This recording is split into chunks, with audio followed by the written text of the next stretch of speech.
Danser avec le flux de la vie, l'accueil inconditionnel.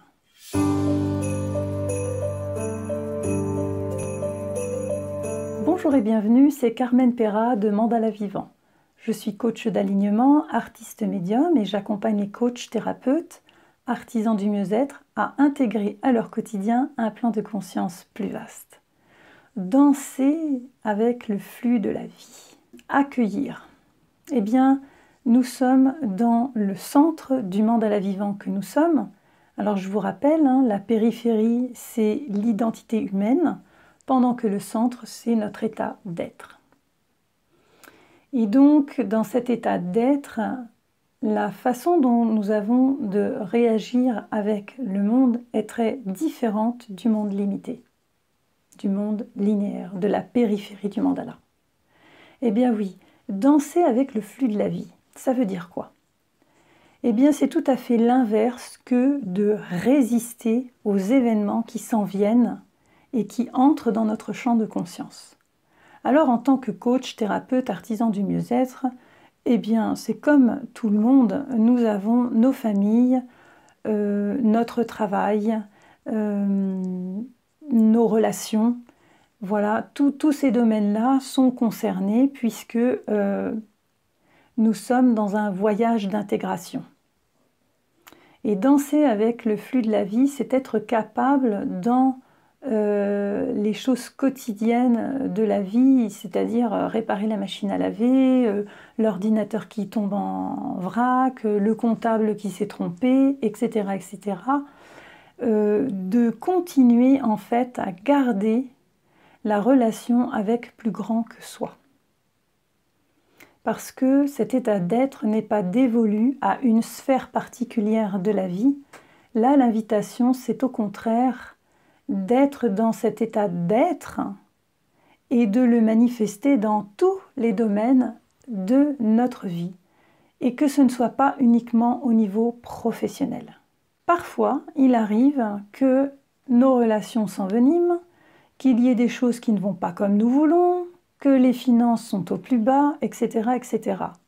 Alors on pourrait très bien se dire « oui, je n'ai pas de chance et j'ai encore ce problème à régler, je suis tellement bien quand je suis dans mon cabinet avec mes clients et alors que là, il faut encore que je réfléchisse à tout ça et c'est vraiment fatigant. » Il y a une autre option, c'est d'ouvrir la perspective, d'oser envisager que ces problèmes sont des messages, des informations qui nous sont données, qui nous sont accessibles et qu'il nous suffit simplement de l'envisager, de se l'autoriser et de s'ouvrir à cette perspective. Qu'est-ce que cet événement est en train de me raconter? Qu'est-ce que cette situation est en train de me faire remarquer? C'est une conversation permanente que nous avons de notre être profond avec notre personnalité. Sauf que si nous séparons, nous séquençons, nous ratons les trésors cachés dans ce quotidien. Alors je vous laisse méditer là-dessus. Peut-être vous allez pouvoir regarder avec plus de curiosité les événements qui vous sont donnés de vivre. Eh bien, tout simplement, je vais vous donner l'exemple de ce qui m'est arrivé avec ma voiture. Ma voiture est tombée en panne. Et ce n'est pas n'importe quelle panne. Elle est tombée en panne tout simplement quand j'ai voulu accélérer, il n'y avait plus rien. Elle n'a plus du tout avancé. Elle était juste à 0. Alors évidemment, tout de suite, je me suis dit, oh là là, ça va me coûter cher, il faut que j'appelle le réparateur. Et toute ma part humaine s'est mise à paniquer parce que je ne savais pas si je pourrais payer les réparations, qui allait pouvoir venir me réparer. Bref, j'ai embarqué à fond dans mon identité, dans mon histoire. Et puis tout au fond, j'ai commencé à écouter. Oui, ta voiture est en panne, mais de quelle panne s'agit-il?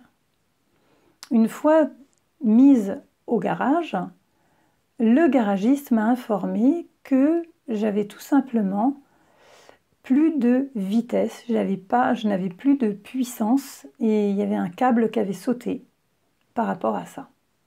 Je ne vous donne pas les détails, je ne suis pas mécanicienne. Ce que ça m'a juste fait comprendre, c'est que pour accélérer, je n'avais plus ce qu'il fallait pour accélérer. Donc, Cette panne m'a juste indiqué là où j'en étais et c'était ce que je vivais à ce moment-là. C'est que je n'arrivais pas en fait à prendre mon élan, à garder mon élan. Et bien donc la voiture m'a montré juste ce que j'étais en train de faire. Alors voilà, c'est un petit clin d'œil pour vous donner une idée de ce que ça représente. À quoi ça m'a servi? Eh bien tout simplement à me remettre en question par rapport à ma façon de m'investir dans ma vie et de prendre les choses en main. Donc j'ai réparé cette voiture avec l'intention que j'allais aussi réparer cette façon que j'avais d'être avec moi. Donc depuis, j'ai passé la première, la deuxième, la troisième et je suis même en cinquième. Voilà, c'est pour ça que vous me voyez aujourd'hui en train de poster des vidéos et j'en suis ravie. Alors je n'ai qu'une envie, c'est de vous inviter à faire la même chose, à vous amuser, à expérimenter. Sachez que très bientôt, il y aura une série sur les symboles cachés du quotidien. Ça, on va se régaler. Je vous prépare ça aux petits oignons. En attendant, vous avez aimé, cliquez, partagez cette chaîne, abonnez-vous si vous ne l'avez pas fait, vous êtes les bienvenus. Partagez, faites vos commentaires, peut-être certains d'entre vous sont déjà dans cette démarche, donc c'est génial, on en profite, on le partage ensemble. Et puis moi, je vous dis à très bientôt, belle journée.